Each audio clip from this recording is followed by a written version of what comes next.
और यदि आप अपने शंकर के घर में शिवलिंग पर भी जल नहीं चढ़ा पा रहे हो तो किसी बेलपत्री का वृक्ष हो, उस वृक्ष के नीचे भी जल चढ़ा। और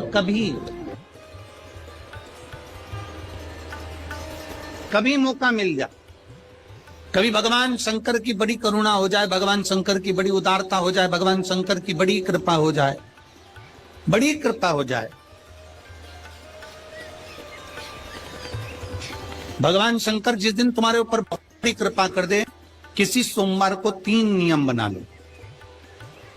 जिस दिन मेरा भोले बाबा तुम पर कृपा कर दे, उस दिन सोमवार का एक नियम बना कि महीने का एक सोमवार मुझे ऐसा करना है, 3 नियम धारण करना है महीने के सोमवार को।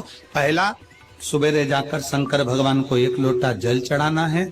दूसरा, दोपहर के समय पर जाकर मुझे बेलपत्री के वृक्ष के नीचे एक चावल का दाना रखकर बेलपत्री की 7, 11, 21, 108, 51 जितनी परिक्रमा आप लगा सकते हो वो लगाना है। और तीसरा, बेलपत्री के वृक्ष के नीचे और शंकर के मंदिर के दरवाजे पर मुझे एक घी का दीपक लगाना है। बस ये 3 नियम जिसने महीने में एक बार ले लिया, समझ लो उसको पीछे हटने की जरूरत ही नहीं, वो आगे ही बढ़े। महीने के किसी एक सोमवार का ऐसा नियम बना लो कि मुझे 3 नियम धारण करना है। महीने के किसी भी एक सोमवार को हम ये नहीं कहेंगे कि तुम सोमवार 5 पढ़ रहे हैं तो 5 को करो, 4 पढ़ रहे हैं तो 4 को करो, 3 पढ़ रहे हैं तो 3 को करो।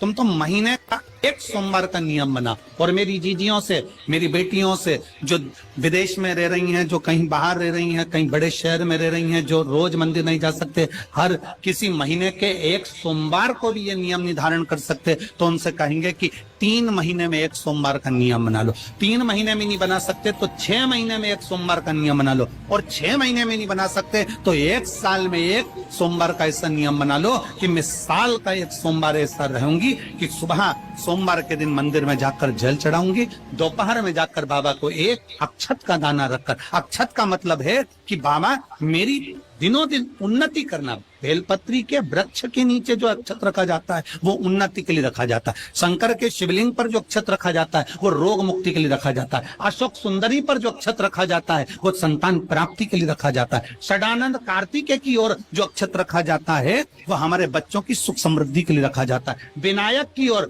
गणेश जी की ओर जो अक्षत रखा जाता है वो हमारे घर में कोई मंगल कार्य आ जाए उसके लिए रखा जाता है। और जो पीठिका होती है जिसपे शिवलिंग रखा होता है, पार्वती जी का हस्तकमल, उस पर अक्षत रखा जाता है तो नारी के अखंड सौभाग्य के लिए रखा जाता है। अक्षत रखने का भी तरीका है। एक चावल का दाना कहाँ रखा जाता है, क्यों रखा जाता है, कैसे रखा। अब कई लोग कहते हैं गुरुजी ये शिव महापुराण में आप ये नियम बताते हो, तरीका बताते हो। हम तो उनसे कहेंगे डॉक्टर के पास जाओगे तो डॉक्टर भी गोली लिखकर ये नहीं कह देगा कि ये सारी गोली एक साथ खा जाओ। डॉक्टर भी कहेगा ये गोली सुबह खाना है, ये गोली शाम को खाना है, ये गोली दोपहर में खाना, ये गोली भूखे रहकर खाना। बोलो सही है कि गलत है? ये रात्रि को खाना खाने के बाद खा लेना, ये